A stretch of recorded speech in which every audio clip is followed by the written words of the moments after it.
Hi everyone, good morning. Online वालों को भी गुड मॉर्निंग। चलिए आज हम लोग क्या पढ़ना है जी? कौन सी पढ़ोगे तुम लोग? गुलाम वंश, दिल्ली सल्तनत पढ़ाए थे ना पिछले क्लास में। पिछले क्लास में आप लोगों ने दिल्ली सल्तनत के बारे में जाना। आप लोगों ने जाना था कि दिल्ली सल्तनत पर कुल 5 राजवंशों ने शासन किया। कितने राजवंशों ने? 5। पहला गुलाम वंश, दूसरा खिलजी वंश, तीसरा तुगलक वंश, चौथा सैयद वंश और पांचवा लोदी वंश। अब हम लोग आज एक एक कर इन राजवंशों के बारे में जानेंगे। तो सबसे पहले हमें गुलाम वंश के बारे में जानना है। किस राजवंश के बारे में? गुलाम वंश। चलिए मैं लिख देता हूं गुलाम वंश।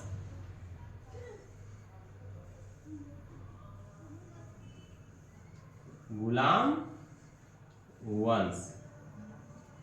और मैंने आप लोगों को बताया था पिछले क्लास में भी कि गुलाम वंश के शासकों ने 1206 से, कब से?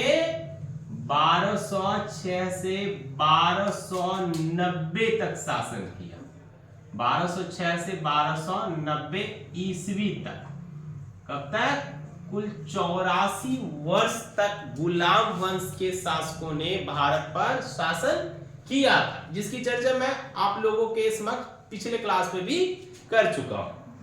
तो चलिए अब जानते हैं गुलाम वंश के बारे में विस्तार से। बहुत कुछ जानना है भाई यहाँ हम लोगों को, है ना। ये नहीं सोच लेना कि सिर्फ गुलाम वंश पढ़ लिए तो पूरा का पूरा मैटियन हिस्ट्री हमने जान लिया या फिर थोड़ा बहुत जान लिया। आपको बहुत कुछ जानना है, बहुत कुछ जानना है यहाँ बाकी, है ना।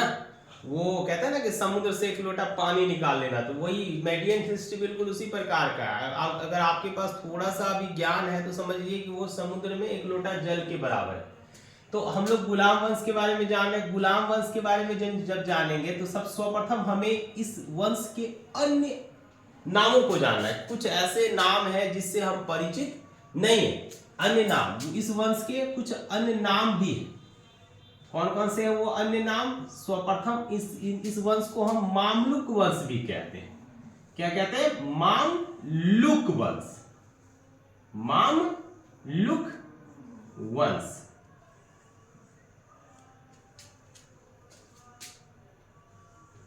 उसके बाद इलवारी वंश।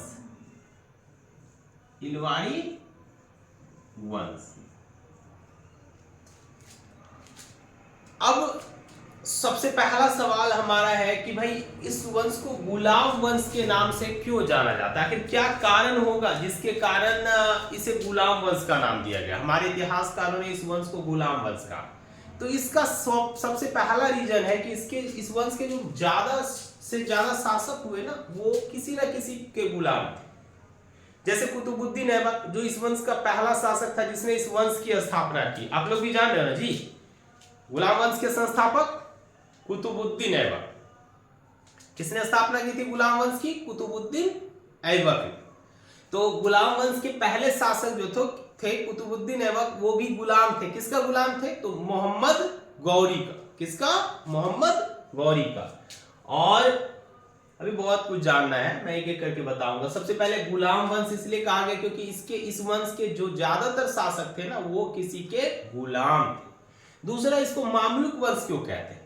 मामलुक एक तुर्की शब्द है जिसका तात्पर्य होता है गुलामी की दास्ता से मुक्त हो जाना।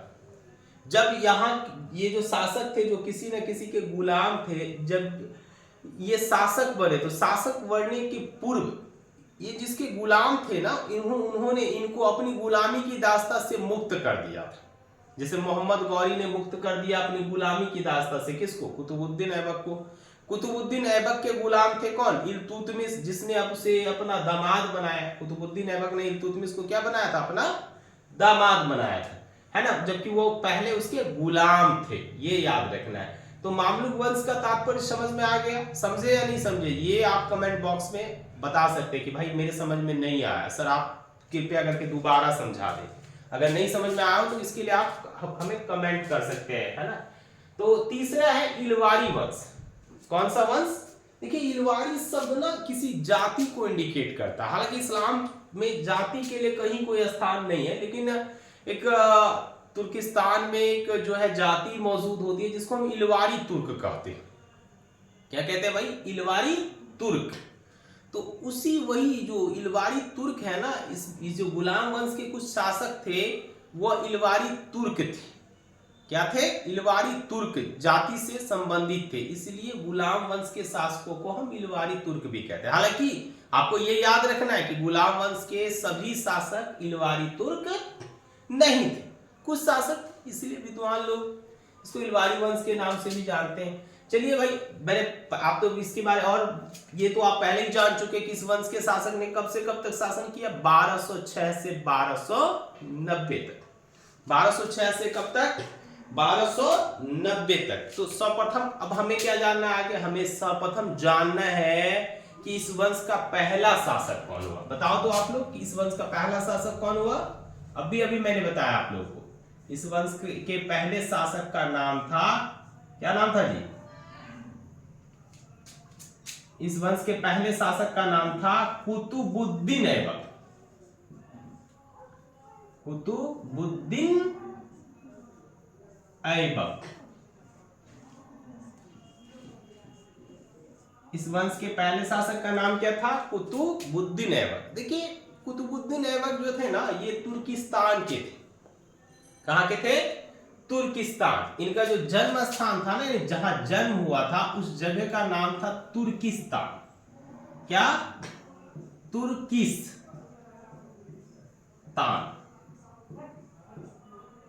बचपन में ये बड़े मेधावी थे, और उस समय क्या होता था कि बाजार में गुलामों को बेचने की प्रथा थी, यानी गुलामी प्रथा अपने चरमोत्कर्ष पर थी। तो जो है इनके भाई लोग जो इनसे ईर्ष्या करते थे, बहुत तेज तरार थे कुतुबुद्दीन ऐबक बचपन से, इनके भाइयों ने क्या किया? चुपचाप ले जाकर इनको बाजार में बेच दिया। इनको पता नहीं था कि भाई हमें बेचा जा रहा, छोटे थे, ले जाके बेच दिया। तो ये एक व्यापारी के हाथ लगे। किसके? व्यापारी के। किसी व्यापारी के जो गुलामों की खरीद बिक्री करते हैं, उसी व्यापारी के क्या लगे? हाथ लगे, है ना। उस व्यापारी ने क्या किया? तो कुतुबुद्दीन ऐबक को निसापुर के बाजार में ले जाकर बेच दिया, है ना। निसापुर के बाजार में ले जाकर बेच दिया। इनको खरीदा किसने? ध्यान से सुनिएगा, यहीं से कुतुबुद्दीन ऐबक के जीवन में बहुत कुछ बदलाव आया, है ना। इनको खरीदा किसने? तो इनको खरीदा गाजी फखरुद्दीन ने। किसने? गाजी व्यापारी से किसने खरीदा? गाजी फखरुद्दीन।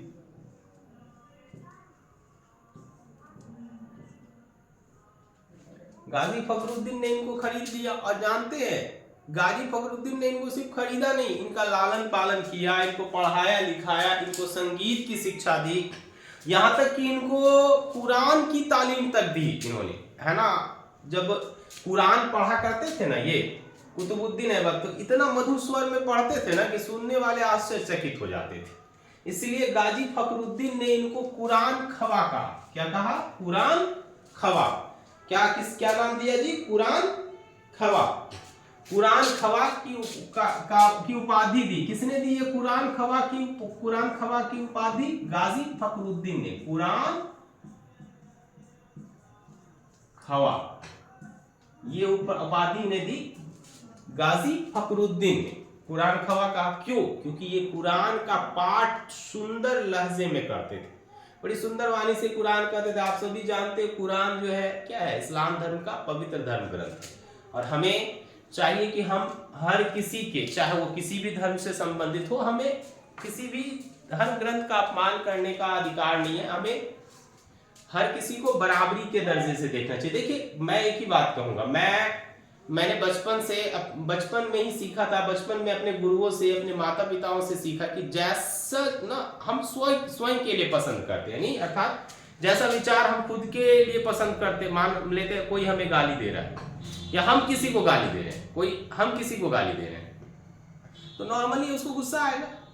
हमें लगता है भाई वो गुस्सा आ रहा। आप जज कीजिए, कोई आपको गाली दे तब आपको कैसा लगेगा? आप लड्डू दोगे ना उसको। आप जब किसी को गाली देते हो और वो गुस्सा जाए तो आपको लगता है भाई ये गुस्सा क्यों रहा है, ढेर गुस्सा आ रहा है, कपार फोड़ देंगे इसका। तो ऐसा नहीं है। कोई सामने वाला अगर आपको गाली दे तो तू कौन चीज देगा, क्या दोगे जी, तुम लोग कौन चीज दोगे रे, लड्डू है ना। तो नॉर्मल सी बात है कि भाई कोई हमें गाली देगा तो हम भी गुस्सा आएंगे, हमें भी क्रोध आएगा, तो हमें ऐसा नहीं करना है, हमें ऐसा नहीं करना है, हमें किसी को भी गाली नहीं देना है, क्योंकि हम खुद गाली पसंद नहीं करते। तो ऐसा होना चाहिए, हमें हर एक व्यक्ति, हर एक धर्म, हर एक समुदाय, हर एक जाति और हर एक धार्मिक ग्रंथ का क्या करना चाहिए, सम्मान करना चाहिए, है ना। तो गाजी फखरुद्दीन ने इनको खरीदा और इनको कुरान का ज्ञान दिया, बहुत कुछ पढ़ाया लिखाया, इनको संगीत की शिक्षा दी। अब क्या हुआ कि जब ये युवा अवस्था में आए तो गाजी फखरुद्दीन जी चले गए दुनिया को छोड़ के। तो गाजी फखरुद्दीन जी जब चले गए तो इनके पुत्र जो थे ना, जो बड़ा क्रोधित रहते थे कुतुबुद्दीन ऐबक से, बड़े गुस्साए हुए रहते थे कि ससुरा कहाँ से आ गया, हमारा घर में आकर बैठल है ना, भगाओ इसको। तो बड़ा उन लोगों को बड़ा खराब लगता था कि यार ये कहाँ से आ गया, कुंड देके चले ऐसे चाहिए। तो उसके बाद क्या है, इनको ले जाके इन लोगों ने बाजार में बेच दिया, एक व्यापारी को बेच दिया। व्यापारी बड़ा तेज तरार था, देखा भाई ये तो बड़ा ज्ञानी आदमी है, कुरान बड़ा बढ़िया पढ़ लेता, चूंकि वो गुलाम था, खरीदा था ना गाजी फखरुद्दीन ने, इसलिए उसके पुत्र के दृष्टिकोण में भी वो गुलाम था। और उस समय ये प्रथा थी कि आप गुलाम को बेच सकते हो। तो गाजी फखरुद्दीन के पुत्रों ने उसको क्या किया, बाजार में ले जाकर बेच दिया। तो बाजार में ले जाकर जब बेच दिया तो व्यापारी खरीदार, देखिए व्यापारी ने क्या किया, उसको ले जाकर सीधा प्रस्तुत कर दिया किसके समक्ष, मोहम्मद गौरी के समक्ष, जो कि गौरी का शासक था। गौरी कहाँ है, फिलहाल अफगानिस्तान में एक छोटा सा गांव है, लेकिन उस समय वह एक प्रांत था, सोचिए, है ना। तो हमारे अटल बिहारी वाजपेयी जी जब एक बार अफगानिस्तान गए थे तो उन्होंने इच्छा व्यक्त की थी, बार बार वहाँ के जो शासक थे ना, वो उनसे पूछ रहे थे भाई बताइए आप भारत से आए, आप कहीं घूमना चाहते तो चलिए हम आपको घुमाएंगे। बोला हमें ना 2 जगह जाना है। बोला कौन सा 2 जगह बताइए। बड़े ज्ञानी व्यक्ति थे अटल बिहारी वाजपेयी जी, है ना। तो बोले हमें गौरी और गजनी जाना है। आपके 2 एरिया हैं जहाँ के 2 बड़े 2 शासकों ने भारत को लूटा, भारत पर शासन किया, एक तरह से शासन कह सकते कि लूटा, हालांकि वो शासन तो फॉर्मली उन लोगों ने किया नहीं था, लेकिन लूटने के पश्चात वह क्षेत्र उनके अधीन था, इसलिए हम ऐसा कह सकते हैं। तो चलिए दिखाइए। तो वहां के जो मतलब प्रतिनिधि थे वो लेके गए गजनी, लेके गए तो देख रहा भाई तो अरे ये कौन जगह लेके आ गए। बोला यही तो है गजनी। बोला ये तो इंडिया का लग रहा है कि एकदम बिल्कुल कबाड़ा गांव के तरह। बोला ना भाई यही गजनी। बोला गजनी ऐसा है, इसी गजनी के धरती से इतने भयानक जो है मतलब शासकों का उदय हुआ, जिसने भारत के बहुत से शासकों को क्या किया था, बड़ा भयानकली जो है मतलब क्या बोलेंगे, कष्ट पहुंचाया था। पृथ्वीराज चौहान का नाम सुना होगा, बहुत बार आक्रमण किया मोहम्मद गौरी ने चौहान के ऊपर, है ना। चलिए इसके बारे में हम लोग आगे जानेंगे, अभी फिलहाल जानते हैं। बेच दिया और इन्होंने ले जाके उस व्यापारी ने किसको बेच दिया, मोहम्मद गौरी को। और मोहम्मद गौरी जो है ना वो क्या था, विद्वानों का बहुत बड़ा ये संग्राहक था। संग्राहक मतलब वो सारे विद्वान लोगों को अपना गुलाम बनाकर रखता था, है ना। उसका स्पष्ट कहना था कि मैंने अपने लिए किसी पुत्र को तैयार नहीं किया है। वास्तव में उसका अपना कोई पुत्र था ही नहीं। उसने कहा कि अगर मेरा कोई पुत्र होता ना तो वह वास्तव में सिर्फ मेरे साम्राज्य को संभालता, वह एक छोटे से क्षेत्र में शासन करता, किंतु मैंने अपने लिए इतने पुत्रों को तैयार किया है ना कि वो पूरे विश्व में शासन करेंगे। और ये कतई गलत नहीं है, गौरी की ये जो विचारधारा थी ना पूर्ण रूपे सत्य थी।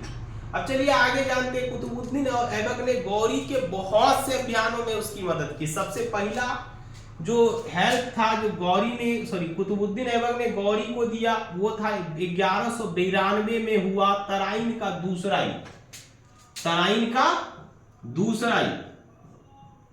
किसके बीच लड़ा गया था तराइन का दूसरा युद्ध, तो मोहम्मद गौरी और पृथ्वीराज चौहान के बीच। मोहम्मद गौरी और पृथ्वीराज चौहान के बीच, जिसमें कौन विजयी हुआ, गौरी विजयी हुआ। आप लोगों को मैं ये भी बता दूं कि तराइन का पहला युद्ध 1191 में हुआ था, जिसमें पृथ्वीराज चौहान विजयी हुए और उसने क्या किया था, माफ कर दिया था किसको, मोहम्मद गौरी को। लेकिन दूसरे युद्ध में कौन विजयी हो गया, मोहम्मद गौरी। किसकी सहायता से, कुतुबुद्दीन ऐबक की सहायता से। 1194 में फिर दूसरा महत्वपूर्ण आक्रमण हुआ है ना। इस आक्रमण में किसकी विजय हुई, तो इस आक्रमण में भी मोहम्मद गौरी की विजय हुई। इस युद्ध में जो है किससे लड़ाई हुआ था इस युद्ध में, है ना, तो जयचंद से। किससे, जयचंद से, जो पृथ्वीराज चौहान के ससुर जी थे। कौन थे, ससुर जी। और इस युद्ध को हम लोग चंद्रवार का युद्ध कहते हैं। किसका युद्ध, चंद्रवार का युद्ध। और इस युद्ध में भी कौन विजयी हुआ, मोहम्मद गौरी। कौन विजयी हुआ, मोहम्मद गौरी, है ना। और बहुत से अभियान थे जिसमें अहिलवाड़ा, इन सभी अभियानों में मोहम्मद गौरी की मदद की कुतुबुद्दीन ऐबक ने। लेकिन 1206 में जो है ना, मोहम्मद गौरी की मृत्यु हो गई। किसकी मृत्यु हो गई, 1206 में मोहम्मद गौरी की मृत्यु हो गई। तो मोहम्मद गौरी की जब मृत्यु हुई ना, तो मोहम्मद गौरी के जो प्रांत थे वो उसके गुलामों ने बांट लिए। किसने बांट लिए, उसके गुलामों ने बांट लिए। उसके 3 प्रमुख गुलाम थे। कितने प्रमुख गुलाम थे, 3। एक का नाम था यलदोज, यलदोज, जिसने अपने पास गजनी रखा। किसको रखा, गजनी को। दूसरा जो महत्वपूर्ण गुलाम था कुतुबुद्दीन ऐबक का, उसका नाम था कुबाचा, नासिरुद्दीन कुबाचा, जिसको सिंध और मुल्तान प्राप्त हुआ। सिंध और मुल्तान। और तीसरे जो महत्वपूर्ण गुलाम थे जिसके बारे में हम लोग अध्ययन कर रहे हैं, कुतुबुद्दीन ऐबक। कुतुबुद्दीन ऐबक को उत्तर भारत पर जो है शासन करने का मौका मिला। उत्तर भारत, आपको मैं बता दूं कि ये सारे जो प्रांत है ना, ये मोहम्मद गौरी ने अपने जीवित रहते ही इन सारे गुलामों को सौंप दिए थे। इन सभी को वह नियुक्त करके गौरी वापस गया था। ये आपको याद रखना है। ऐसा नहीं कि इनके मरने के पश्चात, इन्होंने पहले से इनको यहां नियुक्त किया था कि आप यहां रहिए और इन क्षेत्रों पर अपना प्रभुत्व बनाए रखिए, है ना। तो यहां तक तो आप भली बातें समझ गए होंगे, है ना। चलिए अब आगे हम लोग जानते हैं कुतुबुद्दीन ऐबक के बारे में कुछ और। जैसे कुतुबुद्दीन ऐबक ने, इतना तो आप जान गए कि गुलाम वंश की स्थापना की थी। गुलाम वंश के वो पहले शासक थे, ठीक ना। उसके पश्चात जो है कुतुबुद्दीन ऐबक ने बहुत से कार्य किए। जैसे उसने लाखों का दान दिया, जिसके कारण उनको लाख बख्श कहा जाता है। कुतुबुद्दीन ऐबक को हम और कई उपनामों से जानते हैं, जैसे लाख बख्श। लाख बख्श क्यों कहा जाता है भाई इनको लाख बख्श, क्योंकि इन्होंने लाखों का दान दिया था। ये लाखों का दान देते थे, इसलिए इनको एकदम खुली हाथों से ये दान करते थे, इसलिए इनको लाख बख्श भी कहा जाता है। इनको कुरान खवा भी कहा जाता है। इनको हातिम द्वितीय, हातिम द्वितीय भी कहा जाता है। ये याद रखना है आपको, हातिम द्वितीय। हातिम द्वितीय मतलब क्या होता है, गरीबों का मददगार। हातिम मतलब गरीबों का मददगार। उसके पश्चात इनको पील बख्श भी कहा जाता है। पील बख्श भी कहा जाता है। इसके पश्चात जो है और बहुत सारे नामों से इनको जाना जाता है। इन्होंने देखो, जब ये गद्दी पर बैठे ना, तो इन्होंने अपने आप को गुलाम वंश का वास्तविक शासक नहीं कहा। यहां तक कि इन्होंने खुद को शासक भी नहीं कहा। इन्होंने अपने लिए एक उपाधि ग्रहण की, जिसको हम लोग सिपह सलार कहते हैं। इन्होंने अपने आप को सिपह सलार कहकर संबोधित किया। क्या कहकर, सिपह सहलार। इस पद पर इन्होंने खुद को नियुक्त किया। देखिए, सिपह सलार का मतलब होता है राजा की तरह कार्य करना, यानी किसी शासक की भांति कार्य करना। जब आप किसी शासक की तरह कार्य करते हो ना, तो आपको सिपह सलार कहा जाता है। ये याद रखना है आपको, है ना। सिपह सलार की भांति इन्होंने अपनी एक भूमिका निभाई। इनके गुरुजी का नाम जो है ना, इनके गुरुजी का नाम बख्तियार कार्की था। क्या नाम था इनके गुरु का, बख्तियार कार्की, जो एक प्रमुख सूफी संत थे। प्रमुख सूफी संत थे। आपको मैं बता दूं कि इसी के याद में, बख्तियार काकी के याद में ही इन्होंने कुतुब मीनार की नींव रखी थी, जिसे बाद में इनके दामाद इल्तुतमिश ने क्या किया, पूरा किया। तो आज हम लोगों ने क्या क्या जाना कुतुबुद्दीन ऐबक के बारे में, थोड़ा एक बार हम रिवाइज कर ले कि 1206 में कुतुबुद्दीन ऐबक दिल्ली की गद्दी पर बैठे और 1210 तक इसने क्या किया, शासन किया। इनके शासन की जो अवधि थी, शासन की अवधि कब से कब तक थी, शासनावधि 1206 से 1210 तक। इनका जन्म कब हुआ था भाई, 1150 में। कहां हुआ था, तुर्किस्तान में। कहां पर, तुर्किस्तान में। देखिए तुर्किस्तान में हुआ था। और इनका जो नाम है ना, वो भी तुर्की भाषा से संबंधित है। इनके नाम का तात्पर्य होता है चंद्रमा का देवता, यानी कुतुबुद्दीन का तुर्की भाषा में वास्तविक अर्थ है चंद्रमा का देवता। आपको ये समझ में आ गया हो। देखिए उसके पश्चात क्या हुआ, इन्होंने बहुत सारे कार्य किए, बहुत सारी इनकी उपलब्धियां भी है ना। इनके सेनापति का नाम था बख्तियार खिलजी। क्या नाम था, बख्तियार खिलजी।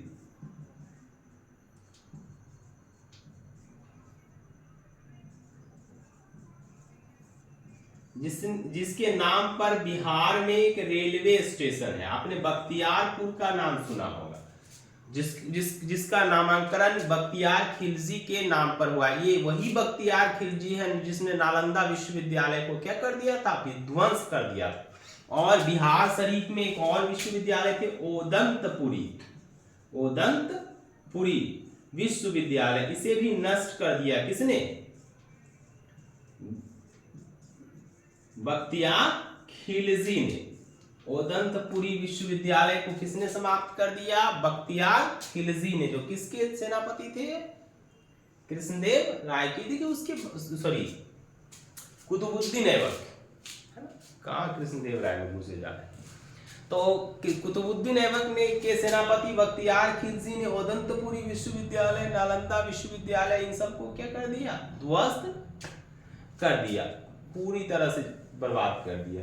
इसके बाद कुतुबुद्दीन ऐबक ने बहुत सारे कार्य किए, जैसे उसने कुतुब मीनार की नींव रखी, कुबत्तुल जो मस्जिद था उसका निर्माण करवाया, 2.5 दिन का झोपड़ा बनवाया, जो एक संस्कृत विद्यालय था उसको परिवर्तित करके उसने क्या कर दिया, 2.5 दिन का झोपड़ा बनवा दिया। और बहुत सारी उपलब्धियां हैं। 1210 में जो है ना, पोलो खेलते समय, पोलो चौगान जिसको कहते हैं, घोड़े से गिरने के कारण उनकी मृत्यु हो गई और उन्हें लाहौर में दफनाया गया, जो उनकी राजधानी भी थी, वहीं उनको क्या किया गया, दफनाया गया। और लाहौर में ही उनकी राजधानी भी लाहौर उनकी राजधानी थी और लाहौर में उनको दफनाया गया। और लाहौर में ही उनका मकबरा भी बनाया गया। क्या बनाया गया, मकबरा। किस खेल के दौरान कुतुबुद्दीन ऐबक की मृत्यु हुई थी, तो पोलो खेलते समय। क्या खेलते समय, पोलो। तो चलिए आज हम लोगों ने कुतुबुद्दीन ऐबक के बारे में जाना, तुम लोगों ने भी जान लिया ना जी। हाँ, ध्यान रखना, अच्छे से याद करके आना है। और आप लोग भी जो ऑनलाइन वाले हैं, मन लगाकर पढ़िए, ताकि मैं आप लोगों के लिए इसी तरह के वीडियो बनाता रहूं। आगे हम लोग जानेंगे कुतुबुद्दीन ऐबक के पश्चात जो भी शासक हुए गुलाम वंश के, है ना, उन सब के बारे में। ठीक, तो इसी के साथ आज का क्लास यहीं बंद करते हैं। जय हिंद, जय भारत।